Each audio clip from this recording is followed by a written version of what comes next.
Hello, सभी को नमस्कार।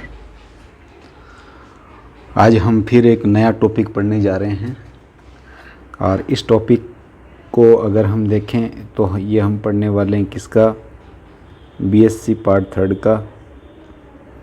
और कौन सा पेपर, इसका हम जो पेपर पढ़ेंगे, पेपर कौन सा है, सेकंड। और सेकंड में भी कौन सा, उसका यूनिट फर्स्ट। तो आज का हमारा जो टॉपिक हो रहेगा वो है इस क्लास का पेपर सेकंड का यूनिट फर्स्ट। तो जो यूनिट फर्स्ट है उसके, इस पेपर का नाम तो क्या है, इकोलॉजी एंड बिहेवियर है। लेकिन जो पहली यूनिट है इसकी, वो यूनिट है आपके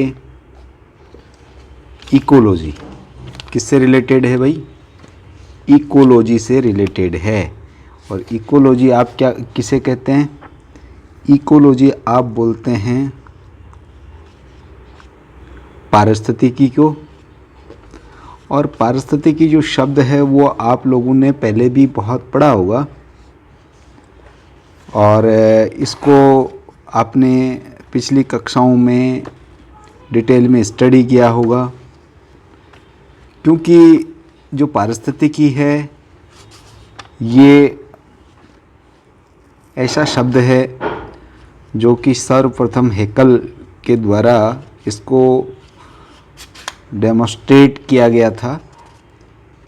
और उसी को लेकर के हम क्या है कि पहली यूनिट को हम पढ़ेंगे। और जो पहली यूनिट है इसका नाम मैंने बताया क्या, इकोलॉजी। और इकोलॉजी को आप क्या कहते हैं, पारिस्थितिकी कहते हैं। और जो पारिस्थितिकी है इसका अर्थ हम समझेंगे। पारिस्थितिकी का जो है सिलेबस हमारे है उसकी डेफिनेशन समझेंगे। तो अगर हम इस पारिस्थितिकी की डेफिनेशन की बात करें तो डेफिनेशन को समझने के लिए आपको चाहिए कि सबसे पहले ये समझें कि ये जो टर्म है इकोलॉजी, ये कैसा शब्द है, एक ग्रीक शब्द है। कैसा है भाई, ग्रीक वर्ड है। कैसा वर्ड है, ग्रीक वर्ड है। और अगर इस ग्रीक वर्ड को हम इंट्रोडक्शन के रूप में बाहर निकालें तो सबसे पहले अर्नेस्ट हैकल ने इसकी परिभाषा दी थी। वैसे रीटर को भी हम मानते हैं। तो इकोलॉजी जो है दो शब्दों से मिलकर बना हुआ शब्द है, आइकोश और दूसरा लोगोश। क्या है भाई, आइकोश, ओइकोश एंड लोगोश। क्या है, मैं दोबारा लिखता हूँ, ओइकोश, ओय कोश एंड लोगोश। ओइकोश का मतलब क्या होता है, ओइकोश का मतलब होता है हाउस। और लोगोस का मतलब आप जानते हैं क्या होता है, स्टडी होती है।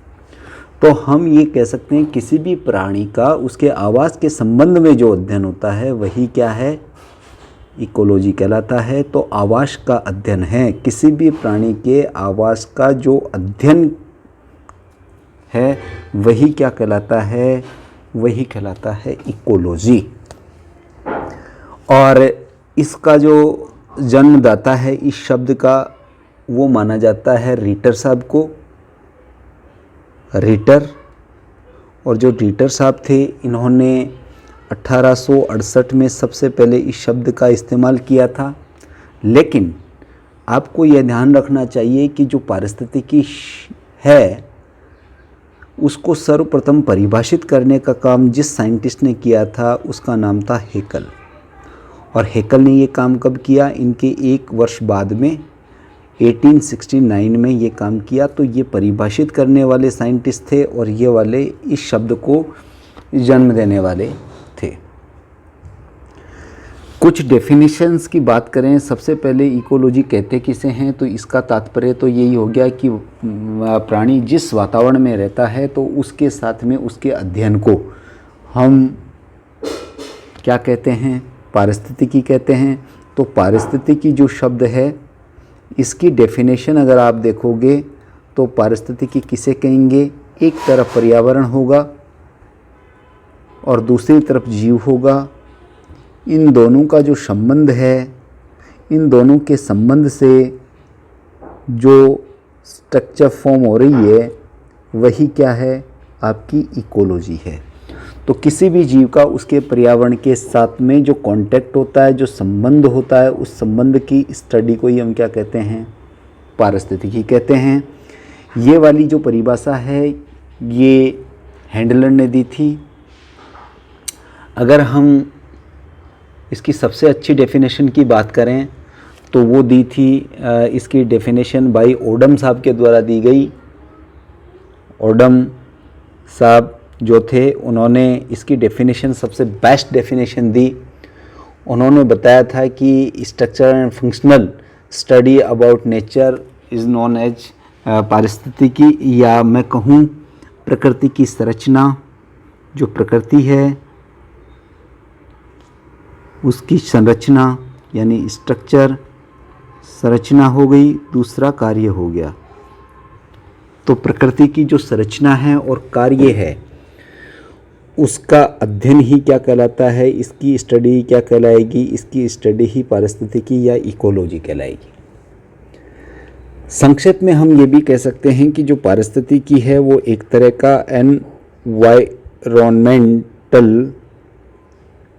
एनवायरमेंटल बायोलॉजी है। और एनवायरमेंटल बायोलॉजी का मतलब हो गया, बायोलॉजी का मतलब तो जीवों का अध्ययन होता ही है। तो जीवों का उसके पर्यावरण वातावरण के साथ में जो संबंधों का अध्ययन है वही क्या कहलाता है, वही पारिस्थितिकी कहलाता है। और अगर पारिस्थितिकी के डिवीज़न की बात करें और उसके स्कोप की बात करें तो पारिस्थितिकी की जो श्रेणियां हैं उसकी बात करें तो इसकी सब डिवीज़न जब देखते हैं, जिसको कि मेन ब्रांचेज या सब डिवीज़न ऑफ इकोलॉजी,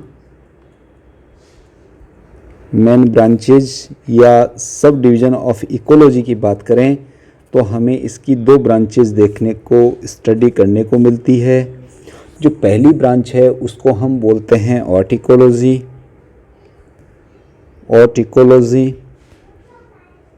और जो दूसरी होती है उसको बोलते हैं हम सिनिकोलॉजी। क्या बोलते हैं, सिनिकोलॉजी। तो इस तरह से हमारे पास दो ब्रांचेज आ गई, एक ऑर्टिकोलॉजी और एक होता है सिनिकोलॉजी। अब ओट और इकोलॉजी, इकोलॉजी शब्द का मतलब तो आप जानते हैं, लेकिन ओट का मतलब इंडिविजुअल होता है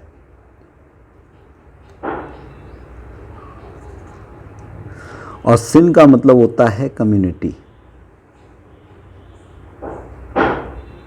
ये आप समझिए। तो इंडिविजुअल का मतलब यहाँ हम ये कहें कि केवल एक जाति विशिष्ट या किसी विशिष्ट जीव की, स्पेशल ऑर्गेनिज्म की, या हम कहें कि एक व्यष्टिगत, बायोलॉजी के संदर्भ में व्यष्टिगत जीव की या किसी विशिष्ट जीव जाति का अध्ययन अगर हम पर्यावरण के संदर्भ में उसके संबंधों के साथ में करते हैं तो वो ओटिकोलॉजी होती है। जबकि किसी एक विशेष वातावरण में निवास करने वाले सभी प्रकार के जाति के सदस्यों का, पौधों का, उसके पर्यावरण के साथ में अध्ययन किया जाता है तो इसे हम सिनिकोलॉजी कहते हैं। तो हम ये कह सकते हैं कि एक कंप्लीट कम्युनिटी का उसके पर्यावरण के साथ में जो अध्ययन होगा वो क्या होगा, कम्युनिटी इकोलॉजी या सिनिकोलॉजी होगी। तो सिनिकोलॉजी की डेफिनेशन क्या हो गई कि किसी एक विशेष वातावरण में निवास करने वाले अलग अलग जीव जंतु और पौधों के समुदायों का या उनकी जातियों का सामूहिक रूप से जो अध्ययन किया जाता है वो सिनिकोलॉजी होगा। और अगर हम किसी क्षेत्र विशेष पर एक ही जाति या किसी एक विशेष पौधे की जाति का उसके पर्यावरण के साथ में संबंधों का अध्ययन करते हैं तो वो क्या कहलाएगा, ओटिकोलॉजी कहलाएगा। जैसे मैं एक एग्जांपल लिखता हूँ, एक पर्टिकुलर क्षेत्र में आप सिर्फ एक सिंगल पिकॉक का अध्ययन करते हैं, एक मयूर का अध्ययन करते हैं, एक पैरट का अध्ययन करते हैं, या मयूर के झुंड का अध्ययन करते हैं, एक केवल एक बर्ड का अध्ययन करते हैं, तो वो ओट इकोलॉजी आएगी। और अगर आप क्षेत्र विशेष में रहने वाले सभी जीवों का एक साथ अध्ययन करते हैं जिसमें पेड़ पौधे भी सम्मिलित है, तो उसे हम कहेंगे, उसको हम कह देंगे सेनिकोलॉजी। इसके अलावा भी बहुत सारी और ब्रांचेज हैं जिनको वर्तमान में हम देखते हैं कि इकोलॉजी जो होती है, इकोलॉजी, इसकी कई ब्रांचेज के आधार पर इसके और बहुत सारे डिवीज़न हम निकाल सकते हैं। देखिए, मैं एक एक करके वो सारे डिवीज़न की चर्चा करूँगा। सबसे पहले हम अगर आइसोलेट करें तो एनिमल इकोलॉजी होती है, और इसका मतलब आप समझ गए होंगे, एनिमल इकोलॉजी के अंदर यानी पारिस्थितिकी विज्ञान की वह शाखा जिसमें हम पर्यावरण और उसके जंतुओं के बीच के संबंधों का अध्ययन करते हैं, तो वो एनिमल इकोलॉजी कहलाएगी। ऐसे ही क्या होता है, ऐसे ही हमारे पास प्लांट इकोलॉजी होगी, अर्थात ऐसी इकोलॉजी या ऐसी पारिस्थितिकी जिसके अंतर्गत हम किसका अध्ययन करते हैं, पौधों का उसके पर्यावरण के साथ में अध्ययन करते हैं। ऐसे ही हम क्या करते हैं, एक होती है आपके हैबिटेट इकोलॉजी, हैबिटेट इकोलॉजी। और हैबिटेट जो इकोलॉजी होती है उसका मतलब क्या होता है, यानी पारिस्थितिकी विज्ञान, ये ऐसी विज्ञान की शाखा जिसमें हम जीवों के आवास के संबंध के बारे में अध्ययन करते हैं। अब वो आवास क्या है, आवास हो सकता है मैराइन वाटर हो सकता है, इसमें मैराइन हो सकता है, या फ्रेश वाटर हो सकता है, या मैं कहूँ टेरेस्ट्रियल हो सकता है, स्थलीय वातावरण वाला, या मैं कहूँ कि एस्चुरी हो सकती है। एस्चुरी का मतलब जहाँ बेला संगम होता है, नदी और समुद्र जहाँ मिलते हैं, तो वो कोई भी आवास हो सकता है। एक इसके अलावा इसकी ब्रांच को हम दिखा सकते हैं क्या, इको जियोग्राफी, जिसे कि बायो जियोग्राफी भी कहते हैं, बायो जियोग्राफी इकोलॉजी। ये हमारे पास एक इकोलॉजी है। इसके अंदर देखिए, ये तो जैव हो गया, ये भूगोल हो गया। तो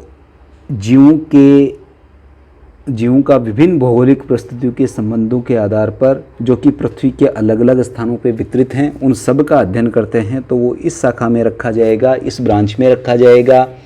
अगर हम बात करें प्रोडक्शन इकोलॉजी की, तो प्रोडक्शन का मतलब क्या होता है, उत्पादन होता है।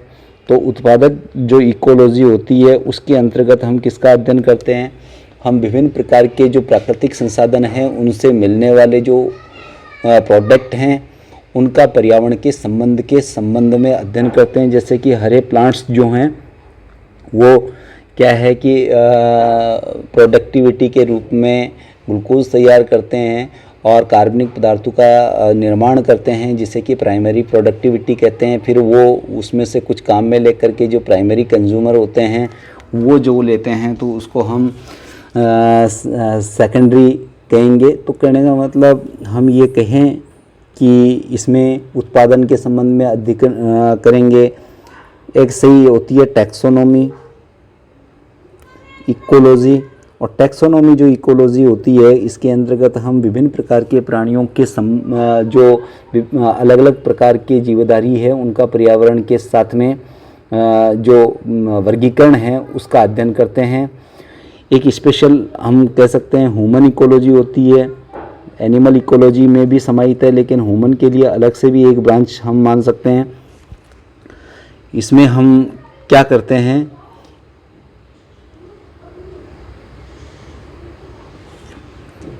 इसमें हम ये करते हैं कि साहब मानव का उसकी प्रकृति के साथ में जो संबंध है उसका अध्ययन कर लेंगे। ऐसे ही स्पेस इकोलॉजी है, यानी अंतरिक्ष विज्ञान, स्पेस इकोलॉजी को कहेंगे हम अंतरिक्ष पारिस्थितिकी विज्ञान। और इसके अंतर्गत ये बड़ी नवीन शाखा है एक तरह की। तो जीवधारियों पर, जो पृथ्वी पर विभिन्न प्रकार की बायोडाइवर्सिटी है, जीवधारी है, उनके ऊपर अंतरिक्ष के वातावरण के प्रभावों का अध्ययन हम इस ब्रांच में करते हैं। ऐसे ही हमारे पास पीडो इकोलॉजी होती है, और पीडो का मतलब आप जानते हैं मृदा होती है। पीडो इकोलॉजी, इसमें हम क्या करते हैं, प्रकृति का हमारी मृदा के संबंध में जो अध्ययन होता है वो चर्चा करते हैं।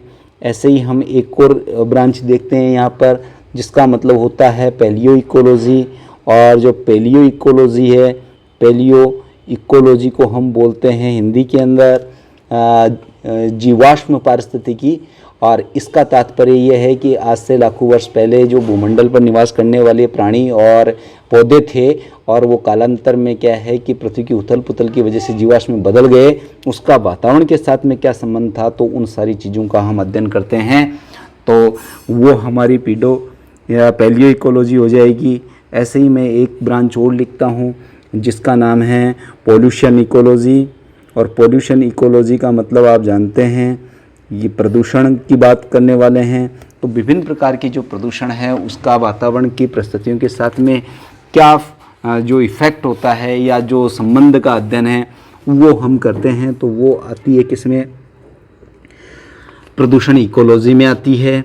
और ये बहुत सारी ब्रांचेज हमने देखी। इन ब्रांचेज को देख कर के हमें लगता है कि इकोलॉजी जो साइंस की जो ब्रांच है ये बहुत बड़ी ब्रांच है, और इसका जो एरिया है बहुत ही वाइड एरिया है। ऐसे ही हम क्या है कि स्कोप की बात करते हैं।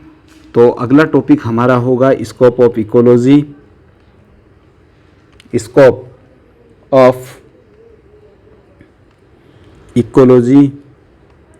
और स्कोप ऑफ इकोलॉजी का मतलब क्या होता है, कार्य क्षेत्र होता है या उसकी व्यापकता होती है। तो कार्य क्षेत्र हम पढ़ें किसका, कार्य क्षेत्र ऑफ इकोलॉजी, यानी स्कोप ऑफ इकोलॉजी का मतलब यहाँ कार्य क्षेत्र की हम बात कर रहे हैं। और कार्य क्षेत्र पारिस्थितिकी विज्ञान का क्या है, तो पारिस्थितिकी सभी जीवों का और उसके रहने वाले जिस वातावरण में, जिस पर्यावरण में वो रहते हैं, उन सभी का जो है संबंधों का अध्ययन है। लेकिन इसके कार्य क्षेत्र की बात करें तो कार्य क्षेत्र को देखो, मैं यहाँ से दिखाना स्टार्ट करता हूँ पॉइंट वाइज देखें तो देखो, एक तो इसका फिजिकल केमिकल स्कोप है, फिजिको केमिकल स्कोप। इसका तात्पर्य यह है कि भौतिक और रासायनिक कार्य क्षेत्र है। इसके अंतर्गत हम क्या करते हैं, एक विशेष क्षेत्र के यानी पारिस्थितिकी के संबंध में, वातावरण के संबंध में अनेक भौतिक और रासायनिक कारक है जो उसको प्रभावित करते हैं, उनका अध्ययन कर सकते हैं। जैसे कि पीएच है, टेम्परेचर कितना है उसका, उस स्थान का, तो टेम्परेचर आ गया, पीएच आ गया, वाटर की उपलब्धता कितनी है या नहीं है। ऐसे ही लाइट की बात कर सकते हैं हम। ऐसे ही हम जो है ह्यूमिडिटी की बात कर सकते हैं। तो ये सारे के सारे जो होते हैं, ह्यूमिडिटी, इनका संबंध जो है वो फिजिको केमिकल स्कोप के अंतर्गत अध्ययन हम करते हैं। दूसरा अगर हम देखें इसका स्कोप, तो उस स्कोप को हम बता सकते हैं क्वांटिटेटिव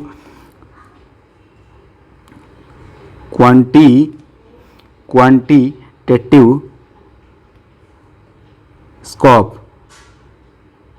और क्वांटिटेटिव स्कोप को हम परिमाणात्मक स्कोप भी कहते हैं। और इसमें क्या होता है कि विभिन्न प्रकार के जो जीव समुदाय हैं उनकी जो नंबर है, उनका जो संख्या है, उस संख्या की गणना करते हैं, जिससे कि हमें ये पता चले कि अमुक पर्यावरण में या अमुक आवास क्षेत्र में इतने जीव और इतने प्रकार के जीव निवास करते हैं और उनकी आबादी का घनत्व ये है। इसके अलावा इसका देखें तो क्लासिफिकेशन से रिलेटेड है, क्लासिफिकेटरी स्कोप। क्लासिफिकेटरी का स्कोप का मतलब है वर्गीकरणात्मक जो कार्य क्षेत्र है उसकी बात करें तो इसमें क्या है कि आप जानते हैं पृथ्वी पर अनेक प्रकार के जीव समुदाय रहते हैं, लेकिन उन सभी जीवों को एक दूसरे से अलग अलग करने के लिए और पहचानने के लिए उनका वर्गीकरण किया जाता है। तो वर्गीकरण उनका वातावरण के साथ संबंधों के अध्ययन के आधार पर किया जाएगा, और ऐसा करने से हम कहेंगे कि इसका क्लासिफिकेटरी स्कोप भी है। इसके बाद में हम देखते हैं कि भाई और क्या हो सकता है। बायोलॉजिकल स्कोप सबसे जो है कॉमन, बायोलॉजिकल और बायोलॉजिकल जो स्कोप है, बायोलॉजिकल स्कोप का मतलब आप हिंदी में क्या कहेंगे, जैविक कार्य क्षेत्र। इसमें क्या होता है, विभिन्न प्रकार के जो समुदाय होते हैं उनके जीव आपस में क्रिया और प्रतिक्रिया करते हैं, जिससे कि उस क्षेत्र विशेष में एक जैविक प्रभाव उत्पन्न होता है। और इन जैविक कारकों का अध्ययन हम क्या है कि इकोलॉजी में करते हैं। तो बायोलॉजिकल स्कोप भी हम स्कोप ऑफ इकोलॉजी के अंतर्गत करेंगे। और इसके अलावा जेनेटिक स्कोप होता है किसका, जेनेटिक का मतलब क्या होता है, आनुवंशिक होता है। और आनुवंशिक स्कोप के अंतर्गत हम क्या करते हैं, आनुवंशिक रूप से यानी सभी जीव आप जानते हैं अपने जाति को बनाए रखने के लिए संतान उत्पन्न करते हैं और वो पैतृक लक्षणों का स्थानांतरण अगली पीढ़ी में करते हैं जिसे कि आनुवंशिकता कहते हैं। तो ये जो लक्षण स्थानांतरित किए जाते हैं एक ऑर्गेनिज्म टू उसके आने वाली संतान में, तो उसका वातावरण के संबंधों के साथ में अध्ययन किया जाता है, तो वो जेनेटिक स्कोप के अंतर्गत आता है। और ऐसे ही क्या है कि इवोल्यूशनरी एक स्कोप होता है इसका, इवोल्यूशनरी स्कोप। और इससे तात्पर्य ये है कि इवोल्यूशनरी स्कोप का मतलब होता है विकासीय महत्व। आप जानते हैं कि एक टाइम में एक साथ सभी जीवों का विकास नहीं हुआ, सरल से जटिल की ओर जीवों का विकास हुआ है। पृथ्वी पर पहले कैसे जीव थे और वर्तमान में कितने जटिलतम जीव भी हमें स्टडी करने को मिलते हैं।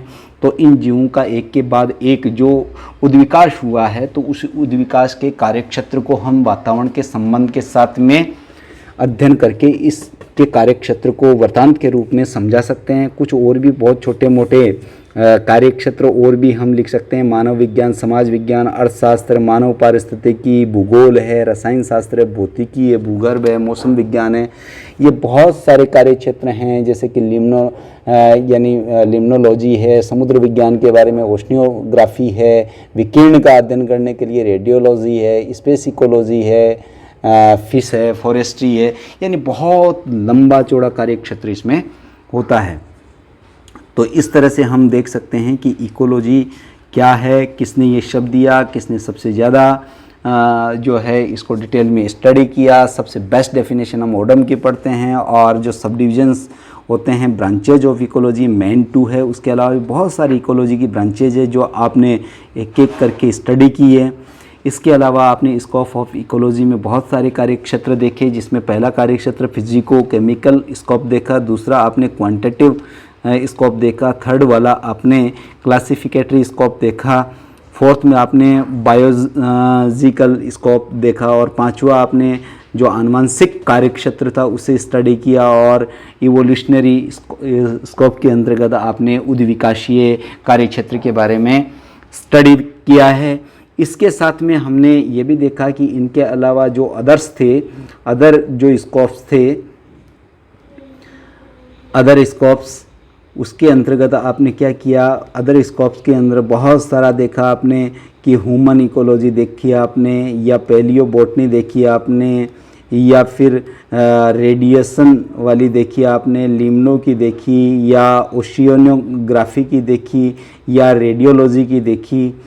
तो कहने का मतलब बहुत सारा जो है कार्यक्षेत्र अदर कार्यक्षेत्र में आता है। तो हम ये कह सकते हैं कि कार्यक्षेत्र जो इकोलॉजी का है बहुत ज़्यादा विस्तृत है और इसको एक वीडियो में या हम कहें कि एक चैप्टर में समाहित करना बहुत ही दुष्कर कार्य होगा।